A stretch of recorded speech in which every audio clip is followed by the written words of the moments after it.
wellnesscouch.com, streaming wellness into your lives.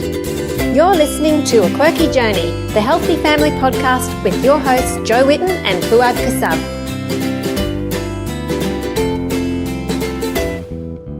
Jo, I really feel like a pizza today, but I don't know. I wish I had some kind of alternative, like some kind of, primal alternative, Well, I had one the other day and the kids really enjoyed it. Really?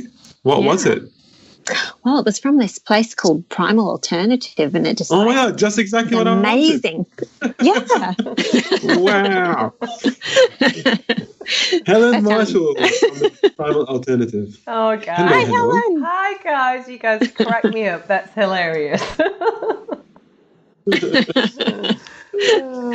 Thanks for having me. Oh, well, we're a bit silly. Thanks for coming. Oh, my pleasure. So good to have you, Helen. We came to Perth and you came to meet us, and you completely ignored me during that time. And she was just shy because you're so scary. No. Well, am I scary, really, Helen? I'm kidding. I'm kidding. You're not scary. No. Helen and I have had two really great conversations since then, though. The first time was for her podcast, The Primal Alternative, and the second one was for her podcast again, because she completely forgot to press record on this one. And she's like, "Fuad, I'm so sorry. I didn't record. It didn't record for some reason." Don't you hate that feeling? Oh, my goodness. It was seriously like my heart just dropped. We had this amazing conversation about cooking and health and the universe. Like, seriously, I was getting tingles. It was mind-blowing. And I thought, I can't wait to share it.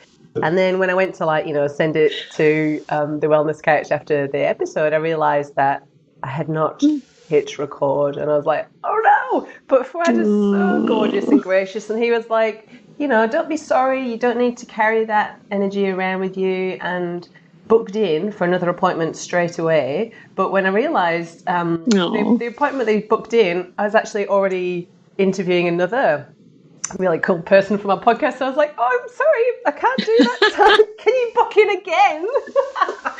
So it was really pushing the friendship boundaries, but he did. And it was an amazing podcast, and it's going to be released soon. Yeah, so thank you, Fuad. Thanks, Helen. So for those of you who don't know Helen, she's got a podcast on the Wellness Couch, which is this network that we podcast on as well. And she's just an incredible human being doing some beautiful stuff within the health food space, and has an incredible journey that after I learned about it, I thought it would be just really awesome to be able to bring your journey of healing to our listeners. And I just wanted to start off with your story and then talk about what you do now after you've come back to health. So would you give us a bit of background about where you've come from health-wise and the transformation that you went through? Absolutely. Love to, Fred. Thank you. Well, my health journey is a bit tragic, actually, because I've tried all my life to be really healthy. And as you know, the conventional wisdom around being healthy for the last 25, 30 years has been to eat a low-fat diet. And the emphasis has been very much on calories in versus calories out. So eat less, move more. So really sort of went through about 3 decades of, being sort of quite close to starvation, monitoring the amount of calories I ate. I know, right? And then I saw the low-fat message when I was 14. I remember really vividly seeing a frying pan. Somebody had written the word fat in the lard, in the frying pan, because, we used to cook in beautiful tallow and lard, and we used to have chips that were made in, animal fat, and it was all delicious, but that sort of all went out the window. And, I'd eat salads with just vinegar on because didn't want to have any fat, and wouldn't touch avocado, no meat no skin on meat. So all those lovely chicken drumsticks that were completely dry and disgusting. And meanwhile, I was exercising like a lunatic down at the gym 3 to 5 times a week. I was actually in my 20s. I was a personal trainer fitness instructor, aerobics teacher. That's showing my age, right? Aerobics teacher, they were called back in the day. And, working with women in gyms, and every woman's goal then was to lose weight and tone up. That was all it was. Exercise was just, that was the goal. And there was really no connection between food and mood. And, we were coming from all of the sort of like post-war conditioning that our parents had given them, in terms of, clear your plate, rewarded with treats if you'd done something good. So there's a lot of stuff going on. But, I tried to be healthy. I remember when I was working at the gym, I did burnt 30 calories on the rowing machine so that when I went home I could eat an orange. Like it was... Wow. And I'm happy to share this story because I know I'm not alone. I know that there's a lot of people that felt the same too. And, during this time I developed really bad acne. Fouad and I have got a lot in common with our zits and antibiotic history. And I was on oxytetracycline, which is a really hardcore antibiotic for, it's an antibacterial antibiotic. So it was killing the bacteria on my skin, but it was also annihilating my gut, which I didn't know. I didn't know anything about gut health back then.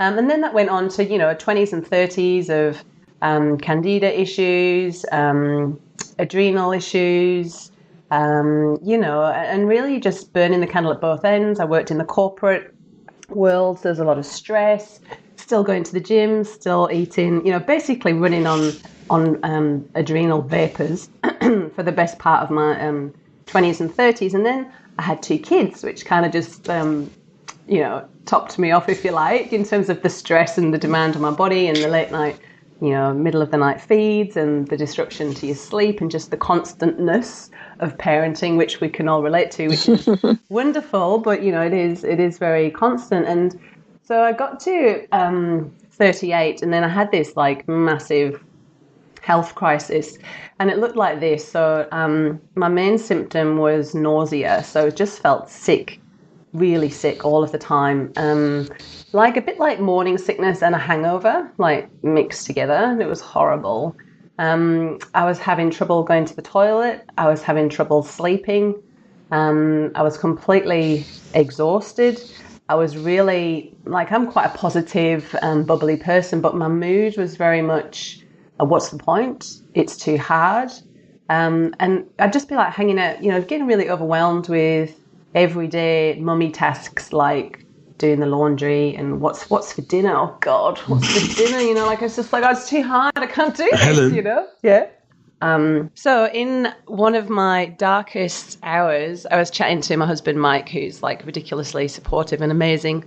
And I just was blurting out how awful I was feeling and all of these strange dark thoughts that I was having. And, this is a woman who's traveled the world, and now I had developed a phobia of flying. Excuse me, it still makes me feel a bit upset when I talk about it. Which is quite limiting, when you live in Australia and half your family's in New Zealand and half your family's in Australia. It sucks a bit if you're afraid of flying. So I was just blurting it out to him, and he was like, "Oh, girl," because he's a Kiwi, right? That's why he tells her that. He's like, "Oh, girl, this is bad, eh? I just want you to get better. Don't like you feeling like this, eh?"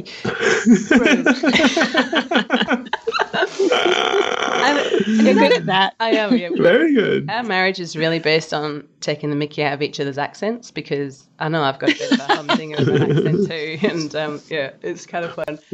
So I just blurted out to him one night. I said, "Look, I need to go and see a naturopath, but they're so expensive, and I know she's just going to tell me to go gluten-free," and just kind of like blurted it out from nowhere. And I was like, "Oh, going gluten-free." I was like, "Okay, right, well, let's just try gluten-free and see how that goes." So thank you, Jo Whitten, for being there in the beginning. Oh. Yeah, because you're welcome. You were the one, your first cookbook really got me through those first days when that's good to know. Yeah, so thank you. When, you're thinking, well, what am I going to have for breakfast if I can't have all bran, which is good, full of fibre, right, for my constipation? Not. So I just got loads of inspiration and ideas, and, finding the community like yours where you can say, like, what can I have for this and what can I swap out for that, and just having that feeling that you're not on your own on this journey, because it's so daunting when you first start. It is. So I put it on Facebook that I was going gluten-free because, that's how we keep ourselves accountable these days, right? And one of my friends, Kirsty, said to me, well, if you're going to go gluten-free, why don't you try paleo? And I was like, what's that? I'd never heard of it. We live in the middle of nowhere in the south coast of WA, and really had never heard of this. So I Googled it, and I was like, it's gluten-free, and it's grain-free, and dairy-free, and legume-free, and sugar-free, and alcohol-free. I was like, what the hell is this? This is terrible. I'm going to die. Exactly. But, I was feeling so bad that I was like, right, I'll do this for 6 weeks. This is like a desperate reset, and then I'll go back to, my 4 loaves of Helga's bread a week, right? That's what I was thinking. Anyway, I know, right? Because you think, I can't live without my bread. So, absolutely, after like my bread, I love that. I love it. People just take ownership of it. It's like mine. It's like don't take it away from me. Lord of the Rings. It's like mine, my precious. It is like I find it quite, and this is like slightly controversial.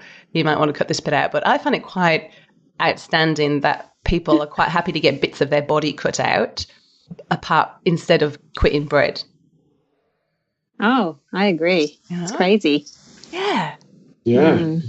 And you can live without bread. Absolutely. Well, you can live without bread with flour and water, but we'll get on to that. That's coming.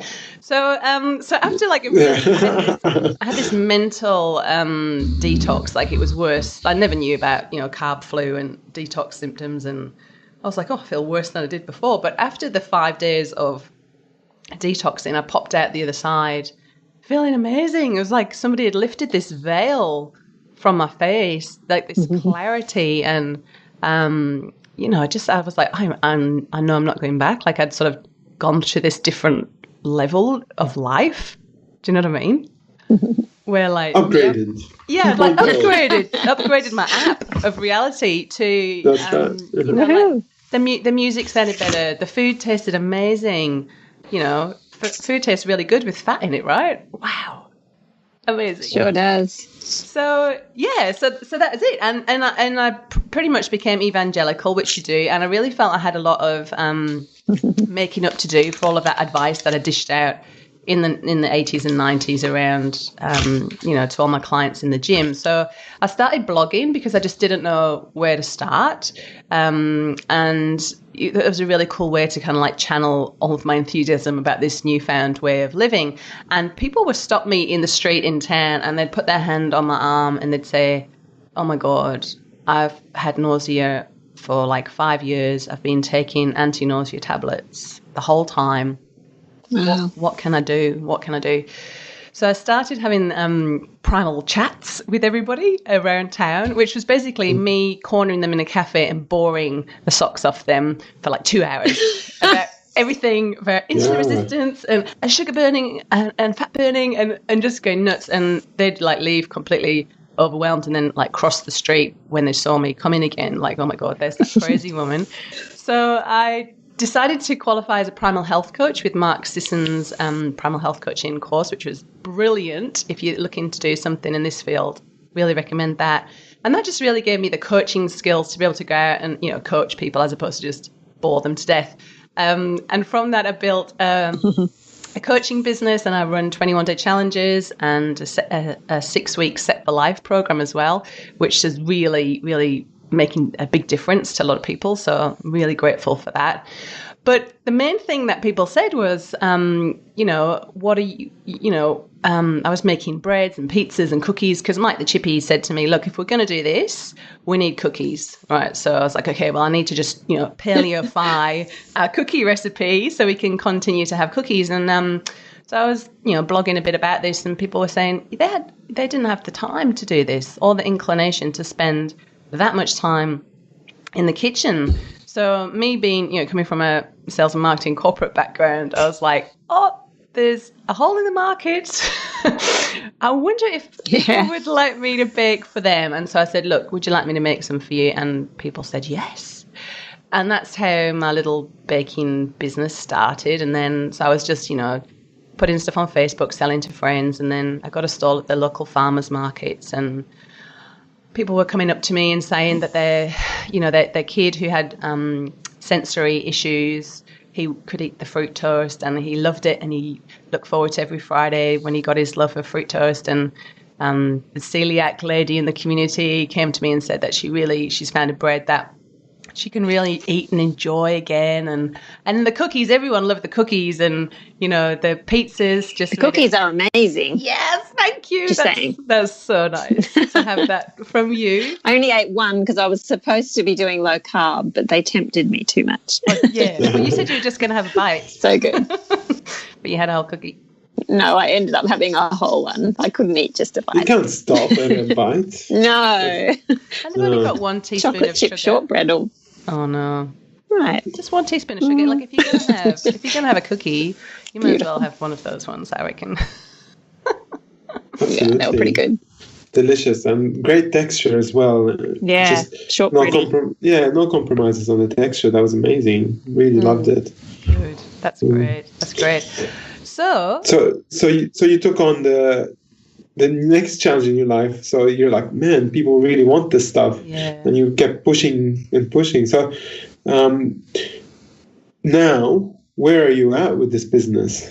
Okay, well, just over a year ago, now this might be slightly woo-woo, but I reckon that most of your audience will be totally down with this. But about a year ago, like I said to you, when I first went paleo, it was like somebody had lifted this veil, and I just really felt a lot more connected to everything, like from connected to my family, connected to the nature where I live, like everything just seemed so much more amazing, connected to like what I felt like eating for the first time ever. Instead of just going, right, it's this day we eat this at this time, it was like, well, I feel like this. And like I could really tune into what my body was telling me, and I really could tune into my inner guide or my intuition, right? One day I was just sat at the table, minding my own business, right? And 2 ideas popped into my head, right? One of them was franchise your baking business so that other mums who've got a real passion for this clean living way of life, who like baking with their Thermomix, can have a job that they can do from home, because, it's really hard as a mum to find a job that you can do from home that fits around the kids, that you can have like 10 weeks for the holidays, and be there when they get home from school. Really, there's just between like 9:30 and 2:30 is when the kids are not there, right? And you don't have to go and pick them up. So absolutely. Unless you homeschool. Unless you homeschool, yeah. And they're always there. They're always there. And that, you definitely need to. But you learn to do everything with them at your side. Yeah. I really admire homeschoolers. I think you you're either born a homeschooler or not. I always said I would never do it, so I don't know. I think you do what you have to do, don't you? Absolutely. Sometimes, yeah. If you have kids like Joe's kids, I mean, you have to homeschool them. The delinquents, angry kids that just like you can't socially fit in anyway. Anyway, back to the food story. Oh yeah, back to the food story. So I just thought, well, what the heck? I don't know anything about franchising. What's that? And I didn't know anything about, there was so much I had to do, like legal stuff to just kind of upscale. And my main passion behind it was I really want to make going grain-free easy. I just really want people to be able to go to the shops and buy a product that's homemade with nutrient-dense ingredients that's properly nourishing, not just like a scam. You know what I mean? Like they can really rely on. And on those, even for people who like to bake, on those odd weeks when you can't be bothered to bake, to be able to go and get something from the shops that you just feel like, that's really taking the load off, Well, everyone's got to go to the shop and just grab something now and then because we just get too busy. So it's awesome to have an option. Yeah. You can actually eat. Yeah, and to not have to my, feel my like... my wife was saying that if we had your range nearby, she'd be always getting your fruit toast. Like she loved it, and she's like, I just want this around me somewhere somehow. And currently, like the closest franchise of Primalista that you have is in Canberra, I think. So you gotta, we need someone around Blue here. Mountains, Helen. okay? We need someone in Blue Mountains. We do. Because it's so good. Yeah, and I'm really glad that your wife loves the fruit toast. It's my personal favourite, especially with honey on. Oh, my goodness. Yeah, that's very yummy. Yeah. Oh, I just like it with heaps of butter. Yes. Butter. You like butter, Joe? Lots of butter. I do. Now that I can have it. I know, right? I'm glad that's back on the menu for you. I'm making up for lost time. Hey, good on you. Good old butter. Making... Yeah, she goes through 6 kilos a week these days. Be close to it. But you do make 2 kilos of butter in go or something, don't you? That's the ghee. Yeah, I make a lot of ghee at once. We use it every week. The kilo a week. Wow. Hey Helen, so let's go back a little bit, because this is like really interesting.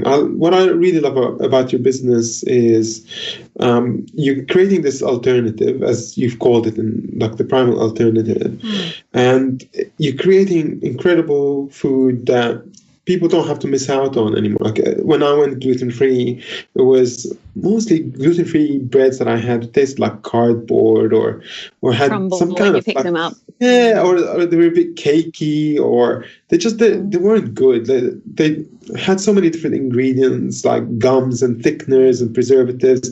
Like when you try to replace gluten, all that stuff is just you put 30 ingredients to try to replace wheat, and most of them are toxic chemicals. That's what most people who are trying to make a money off the gluten-free demand at the moment are doing. But you're creating a product that you would feed to your own kids, and which I would feed to my own kids as well, and very comfortably do that.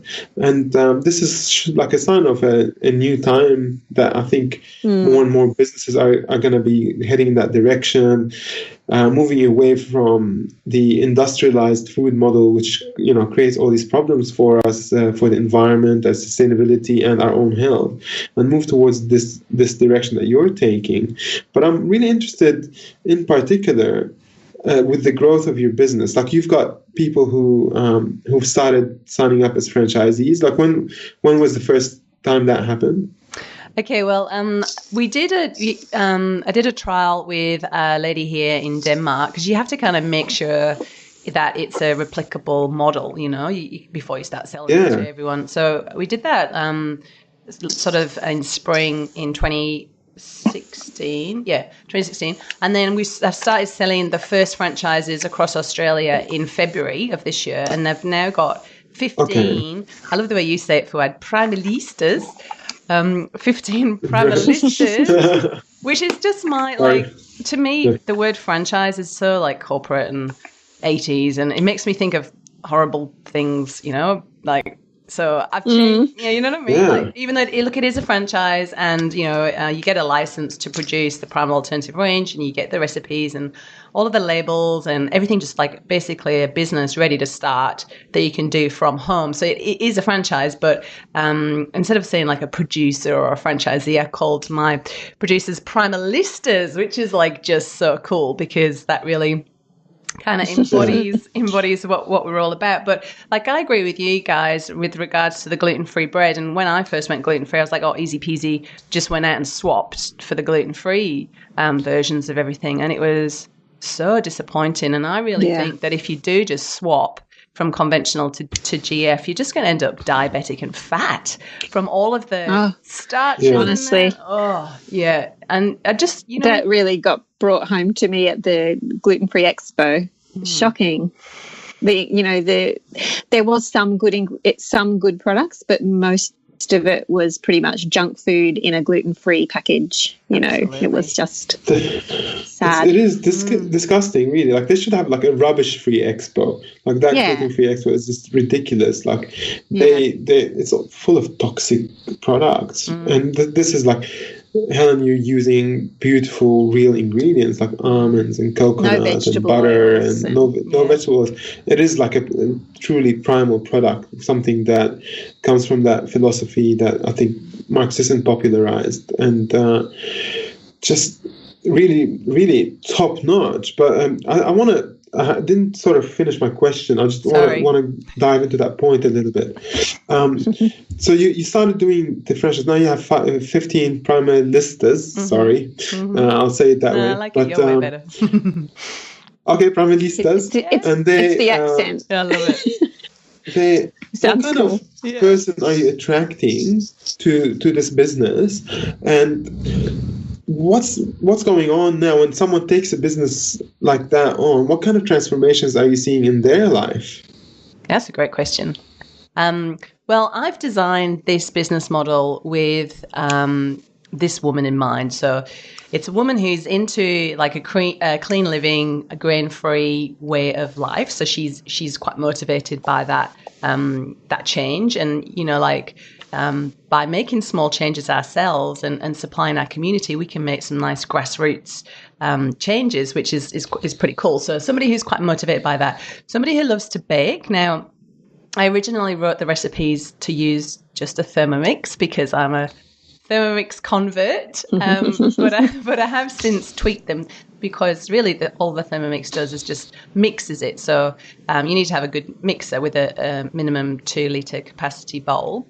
And then you want to be motivated to have a business of your own, so something that fits around your lifestyle. I'm all about creating a business that serves you, because as women, we do sort of tend to take on too much and not set clear boundaries. You might start you might be a primalista in your area and just be overwhelmed with orders, so it's really important to set a clear vision of how you want your business to look, what your why is, and set some boundaries to say, right, well, I can produce this much per week and then that's it, so it's all about creating something that works for you. So that's kind of the woman that I have in mind.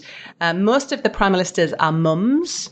Some of them have got part-time jobs. One of them works full-time and just does this for fun at the weekend.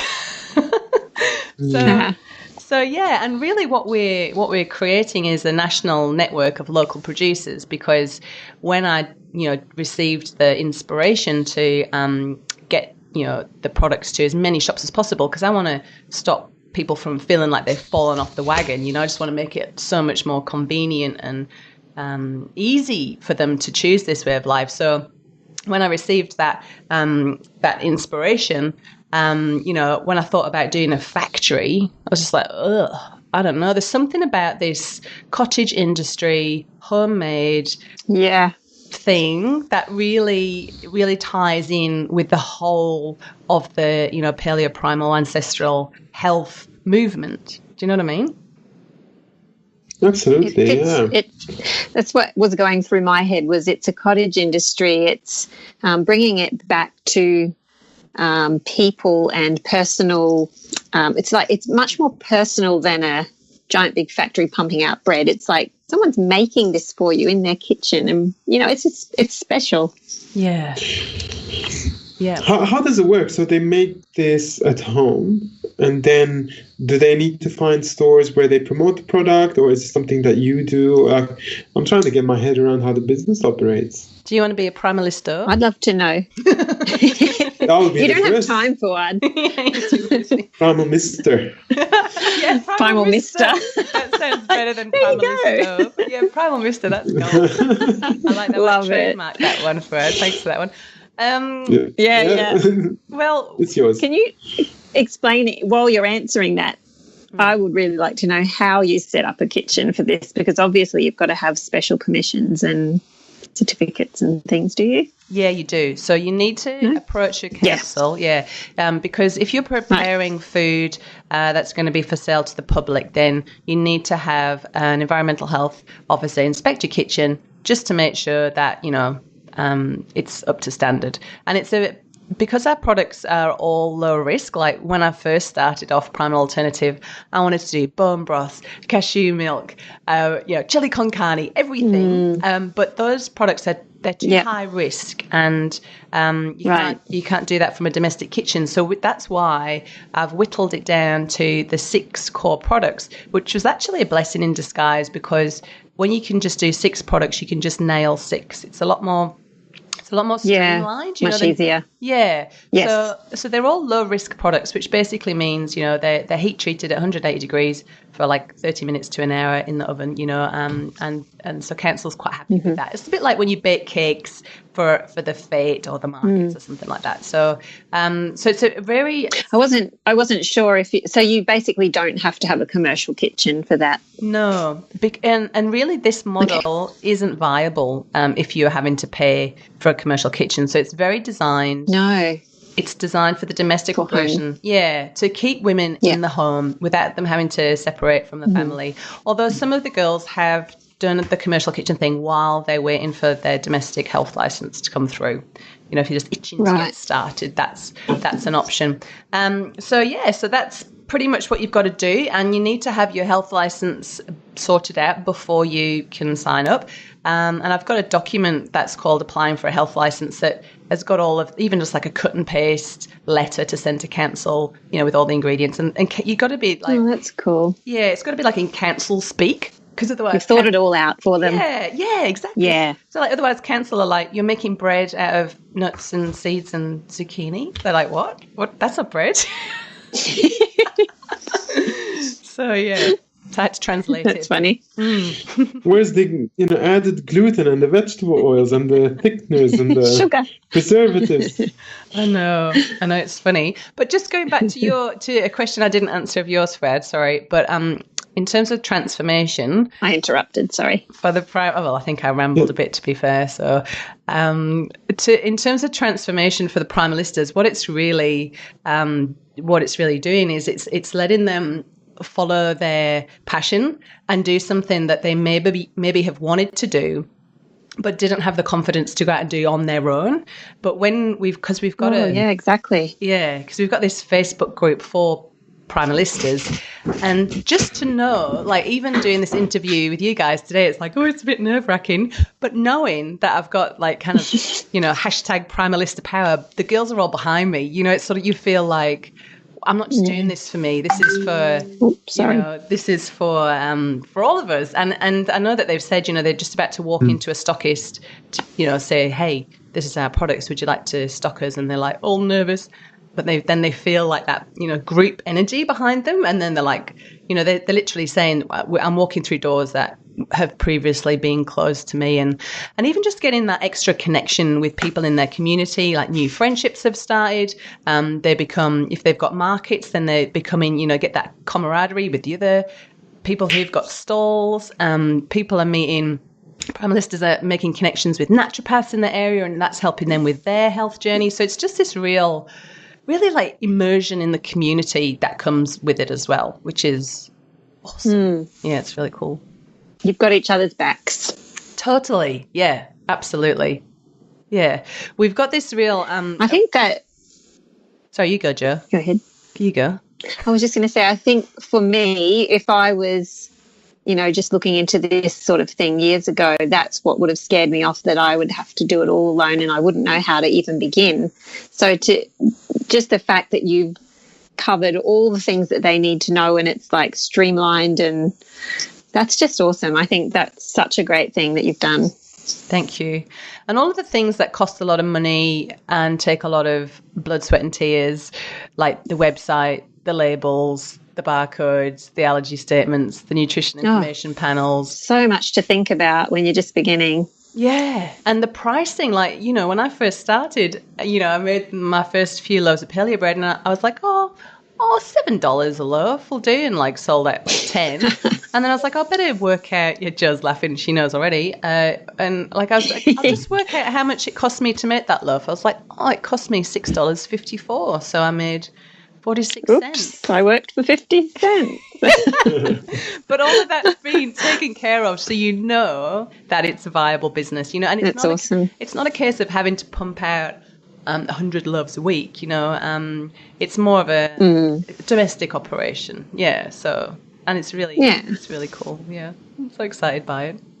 Yeah, so it's not like a get rich quick kind of scheme, This is a business that you do it for your personal growth and to make an income, but it'll go up and down with your energy rather than something that you will scale to massive heights and just go crazy with it. Like obviously you can, but your model is more to work with smaller communities, little hubs of primalistas who are supporting each other and making each other grow, rather than that completely unsustainable model of continual growth and just having like that one person at the top who's benefiting, or it's really a very awesome collaborative endeavor that you're doing. So how do people that but how do you have two franchisees within the same area, or do they support each other? If someone, for instance, the demand goes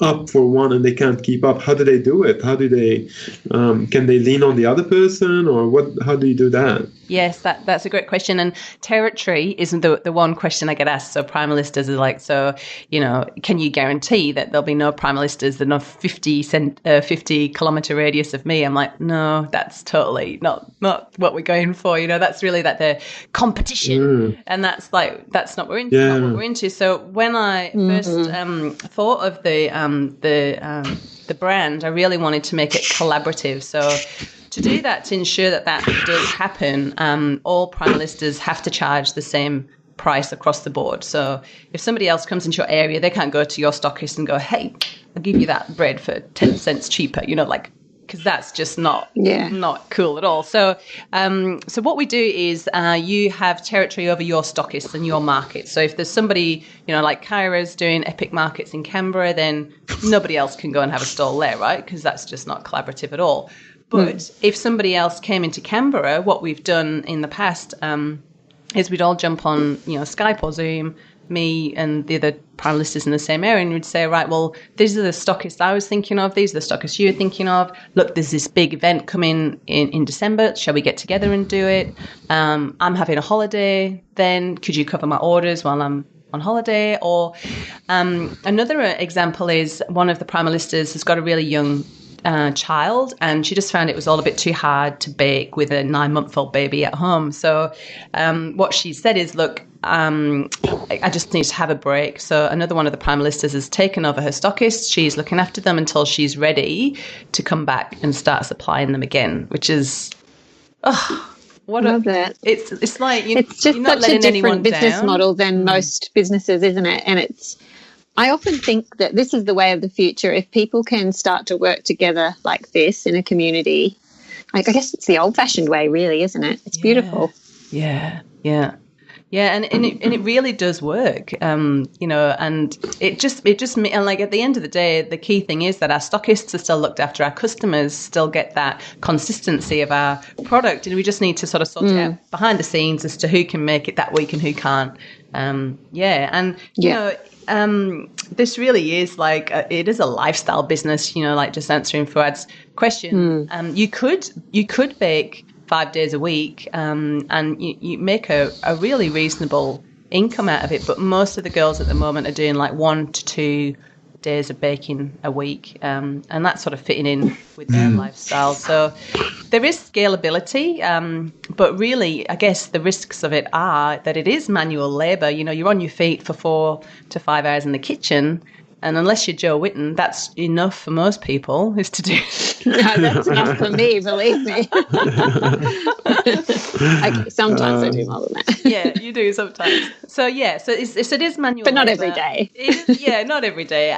So it is manual labour. You do have to go out and get your own customers. Although my big job is creating brand awareness through doing things like this with my podcast and Facebook and all that kind of thing. And a lot of the primalistas are saying that when they start up cold in their area, that people are walking past their stall and going, "Oh, look, Primal Alternative." So that's only been that's cool, and that's just from a year. So it's kind of that brand awareness is there for you. Like all of the primalistas get added to the Primal Alternative Facebook group, so they can refer people to like that page, because you know what it's like trying to keep up with the content of running your own Facebook page. Whereas when you've got 15 people contributing to it, it's just a really awesome page with loads of value for our Facebook followers. So yeah, just little things like that. And they can have their own social media as well.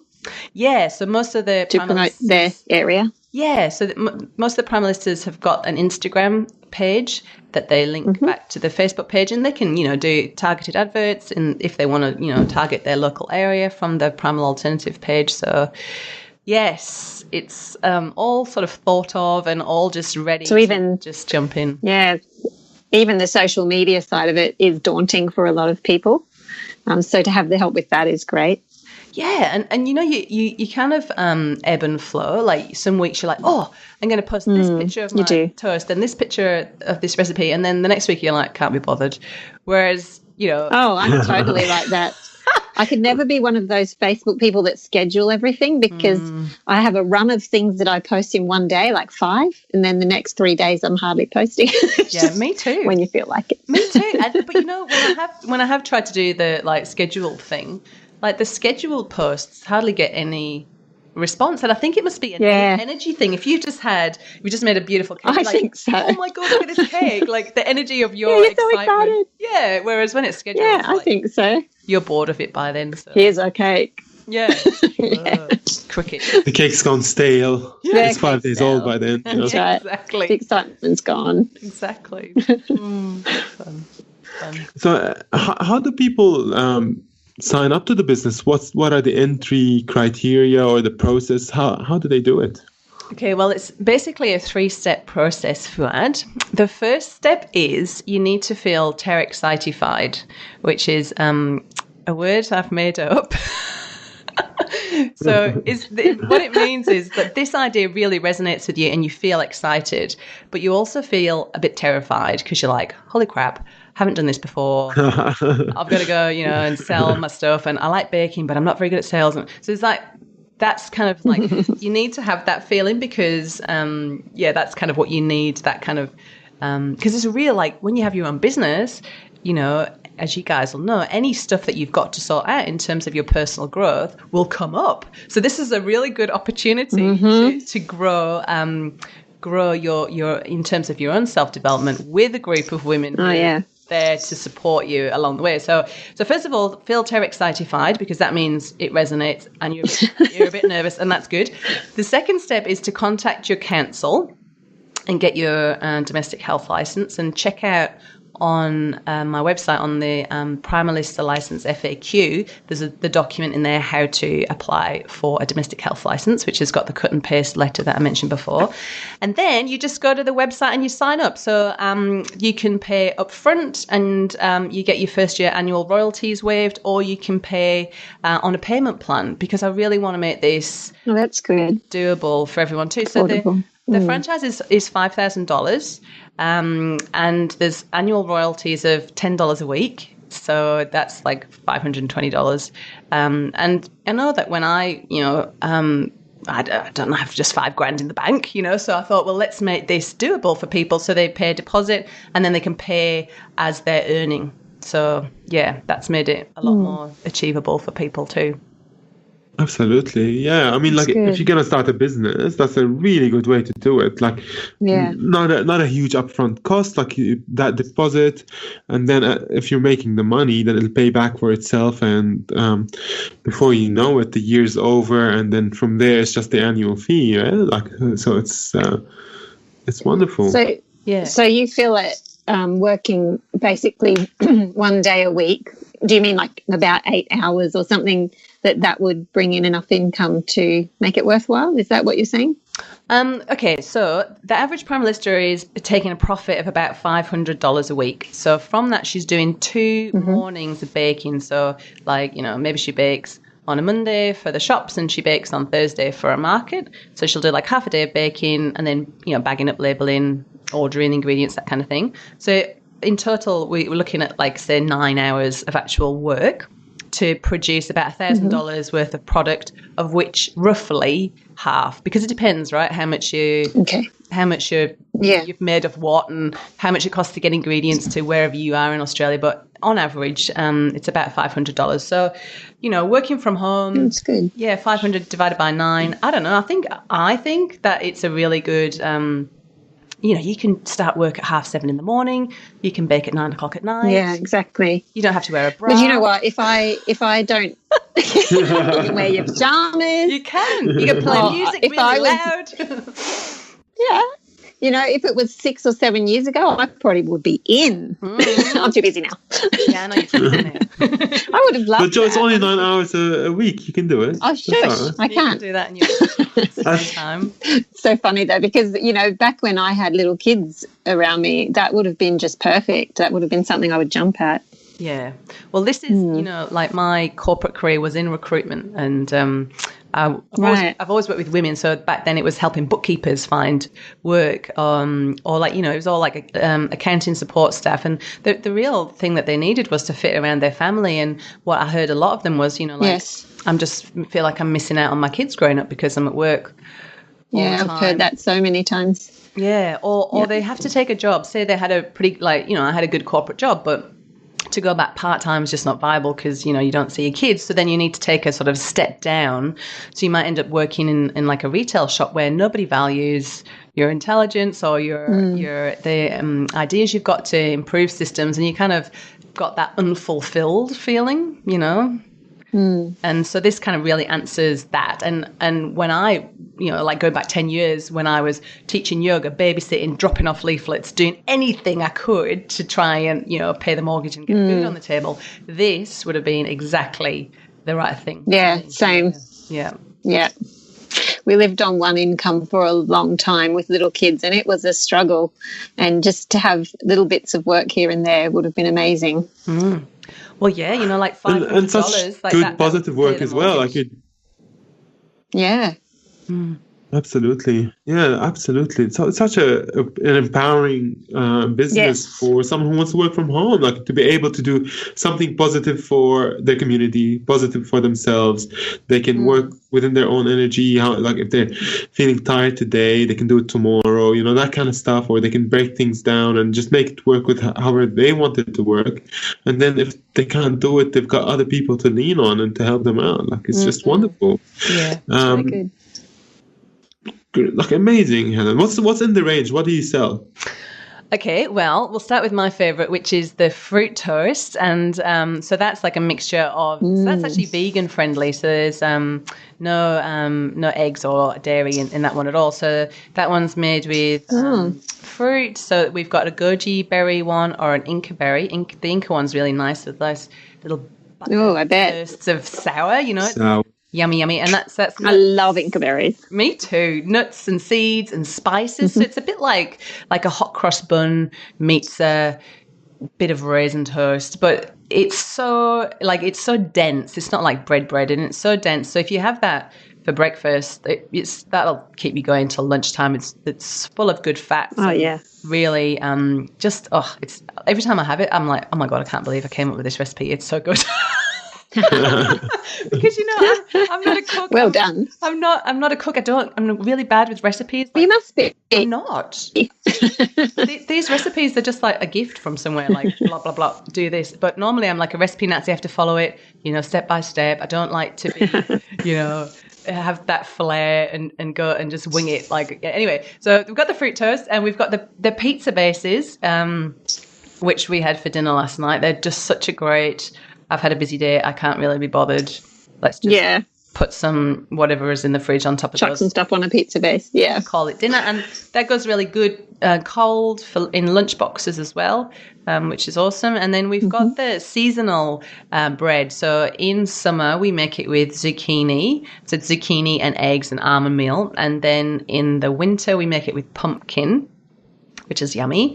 And then we have the jellies, which are kind of just a really fun way to get some gelatin into the system. I actually made them for kids, but adults like them too. And a lot of the old grannies like it as well.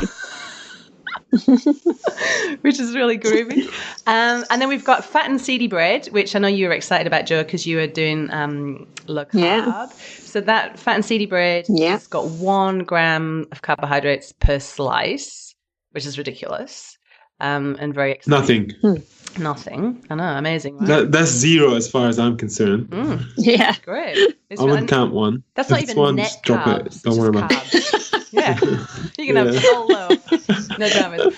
And the last thing we've got is the choc chip cookies with the 70% organic choc chips. They were my, and they've got butter in, so the whole range is dairy free, but the cookies have got butter in, and I've tried to make them dairy free. That must be why I love them so much. You can't replace butter in things like a good, you know what I mean? It's just like shortbread. Yeah. And that's why it's called Primal Alternative. Don't do it. Just keep it with butter. Yeah, exactly. Well, exactly. And, most people, even if they're on a really strict paleo diet, they have butter.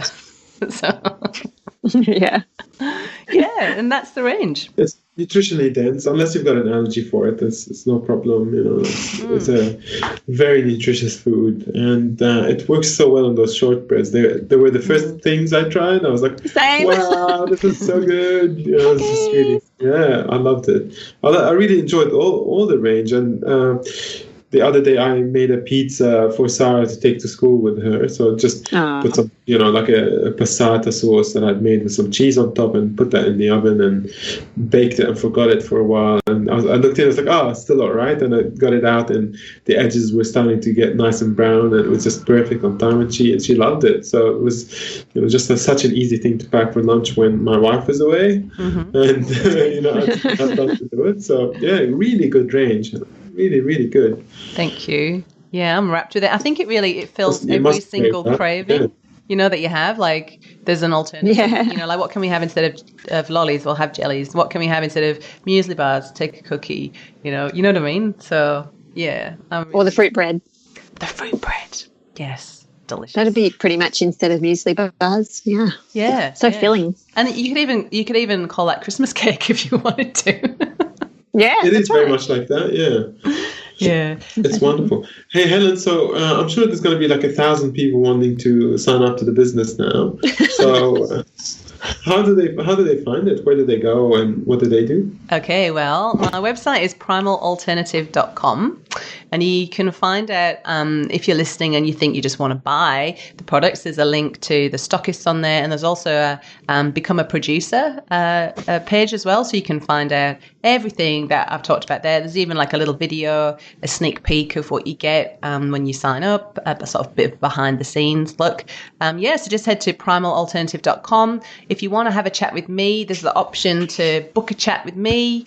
I'm just dead normal mum living in a shed in Albany that's just got this really good idea that I just want to get out there. So you like, just talk to me. So that would be the first place to go. I've also got a Facebook group called Potential Primalistas, which is a really cool place to hang out and watch me do I've got some videos in there of me like cooking the pizzas, because the recipes are like so easy. Yesterday I did a demo making fat and seedy bread, and really fat and seedy bread is just measuring everything into the Thermomix bowl, mixing it on reverse for 15 seconds, and that's it. And then you pour it into the tins. So, you don't need to have any artisan baking skills. Like, there's no proving or kneading or any of that hoo-ha. So it's totally fuss-free. So just check out the primalalternative.com on Potential Primalistas Facebook page as well. Would be a good starting point. Fantastic. I really encourage everyone to go in and have a look. And if you're... Don't get bogged down by too much detail. I think the best thing is reach out to Helen and have a chat, start that conversation, and get inspired to do it. And it's such a great business, and we have a huge following of people who are exactly that demographic that you're talking about, Helen. And I think they would find so much fulfillment out of such a business. So all the best. It would be so good to see more of these products in shops that are easily available. Yeah. Wouldn't that be great? I'll stop making bread at home and just go get yours. Well, do you know what? Like, that's what I do. Like, I love going to our local independent grocer and buying it. Like, it's the biggest thrill. And so the Prime Minister, That's funny. Yeah, the Prime Minister in Denmark's made it, and they're like, "Really? You're buying your own bread?" I'm like, "Hell yeah! I didn't have to make it. Like, this is great. It tastes even better." Yeah, that's right. I don't have time today. And I know what's in it. I know it's been made lovingly, in Nat's kitchen, and so that's it's really, really cool. Yeah. So That's really cool. The biggest question I get asked, guys, is where's my nearest stockist?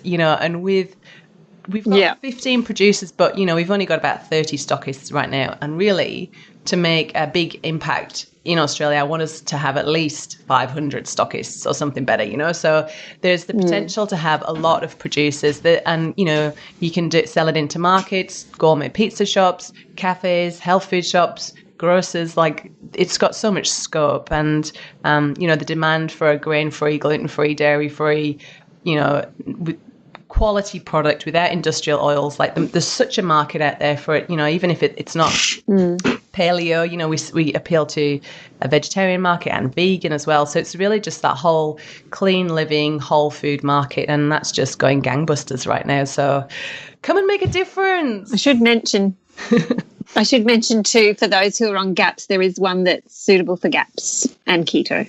Which one was that? Is that the seedy bread? Yeah, fat and seedy bread. Yeah. So that's the one that's no starch. No starch, yeah. So that's just seeds and nuts and eggs. Oh, and vegetables. Awesome. Yeah. Yep. And you call it bread. Where do you find that in the supermarket these days? You don't. Incredible. Watch this space. Unless, yes, that's right. That's awesome. Well, Helen, thank you so much for coming on the show. I'm sure you're going to have a lot of excited people who are wanting to sign up and inquire and get to know how they can be part of this great new movement that you're creating with such an ethical product. And all the best, and keep us up to date with the movement as it takes place. And we'd love to hear about the continued success of the Primal Alternative. So thank you for being on the show. Thanks for sharing, Helen. Thanks, guys. Thank you so much for giving me this opportunity to share my passion. And I really hope this resonates with some of you, and some of you feeling Terexcited. So thanks, guys. That's a great one. Bye, Helen. See ya. Guys. This has been a production of TheWellnessCouch.com. Check us out on Facebook and join in the conversation on Facebook.com/The Wellness Couch. Subscribe to each show on iTunes and check us out on Twitter. The Wellness Couch, streaming wellness into your lives. Whilst the Wellness Couch presenter endeavor to provide accurate and helpful information to their listeners, these podcasts cannot take into account individual circumstances and are not intended to be a substitute for health and medical advice from a qualified health professional. You should always seek the advice of a qualified health professional before acting on any of the information provided by any of the Wellness Couch podcasts.